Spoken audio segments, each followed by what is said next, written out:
Welcome back to Toffee Blues, your source for all things Everton. I'm James Pendleton and I'm here to give my instant reaction as Everton have appointed Sean Dyche as their new manager. Finally, after what has been the longest, most whirlwind week supporting this club I can ever remember in all my years of watching Everton.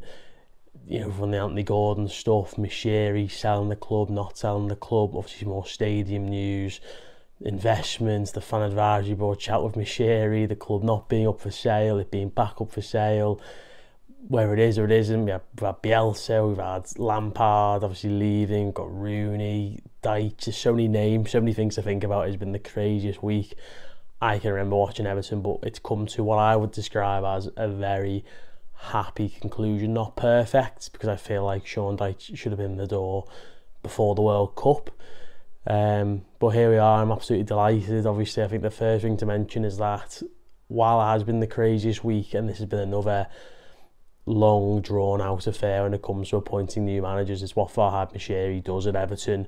When Martinez left, it took weeks, going on to a month, to get Ronald Koeman in.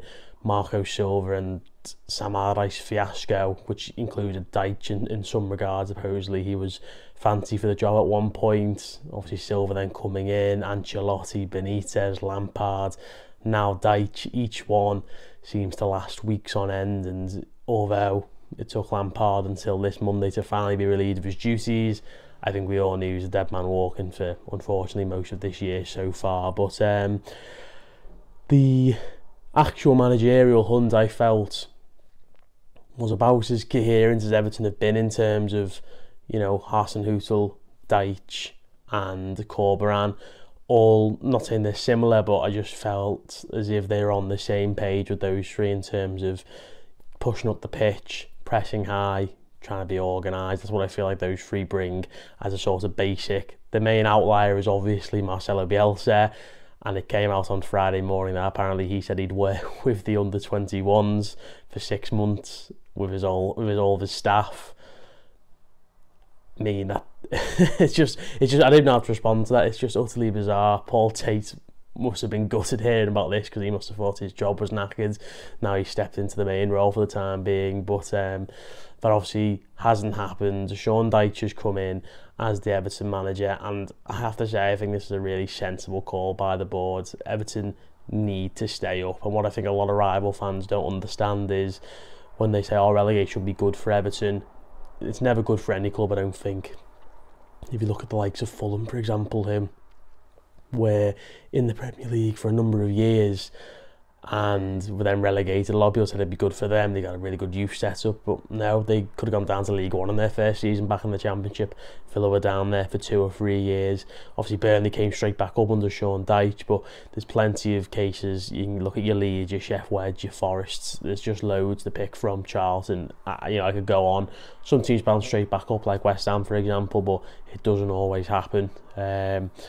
And any idea that could have been good for Everton with the new stadium obviously quite literally on the horizon now, this would have been a disaster for Everton Football Club if they went down. They've gone and got the best man for the job to keep them up, and I genuinely believe they've got a man who can not only keep Everton up, but he can make them genuinely better going forward.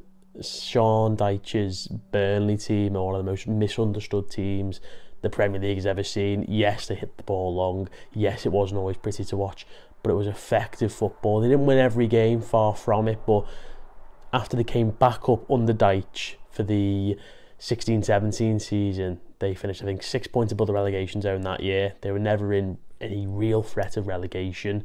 They then came 7th this season after, finishing above Everton.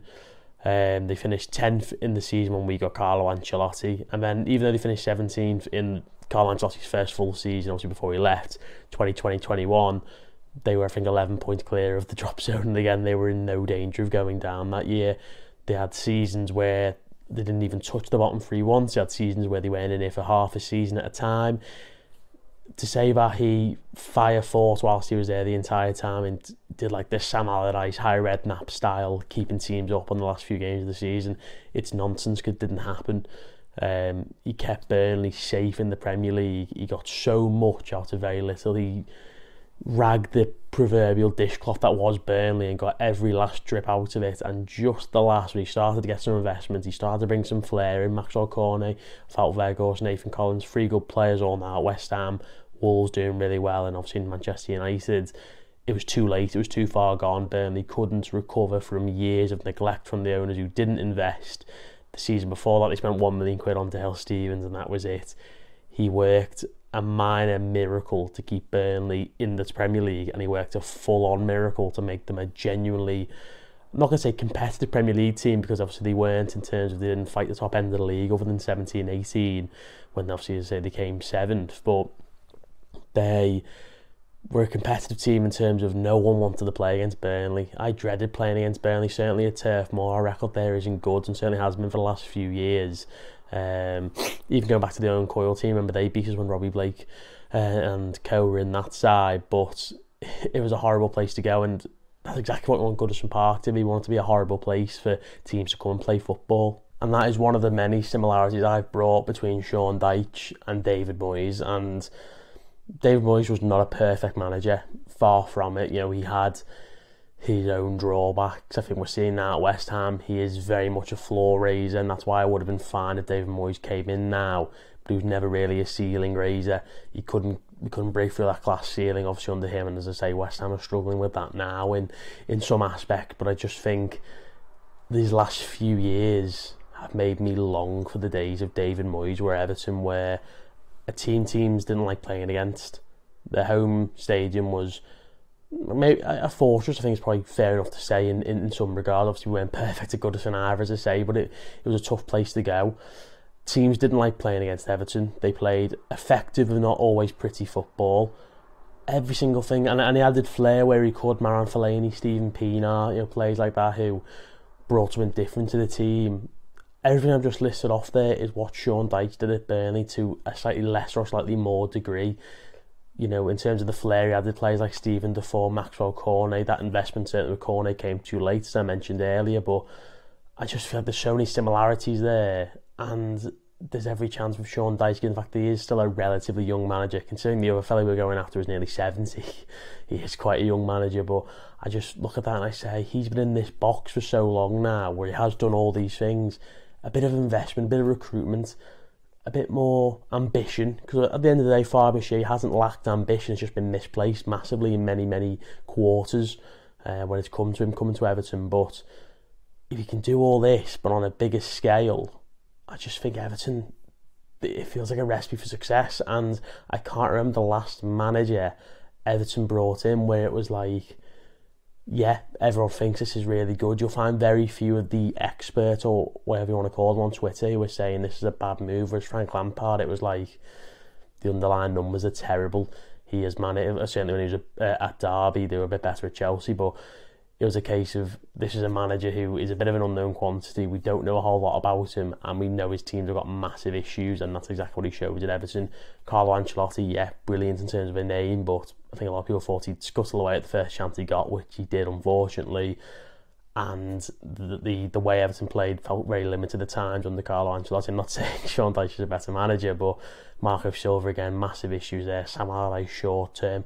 Probably going back to Ronald Koeman, but I can't even really remember what the atmosphere around was like. I think Twitter, for example, was a very different space then. So this just feels like a time where Everton have united not just a bit of their fan base. In fact, if anything, they haven't united so much of the fan base, but they've united the wider football, which, if anything, fills me with more kind of inspiration, because I just think Everton are bringing in a manager, okay, who can get the fans on side, but he's already got people who look at football like this for a living, and they look at that and say, Everton are bringing in a good manager here, and that fills me with a lot of confidence. I think this is a really good move for Everton. It's been an absolutely crazy week.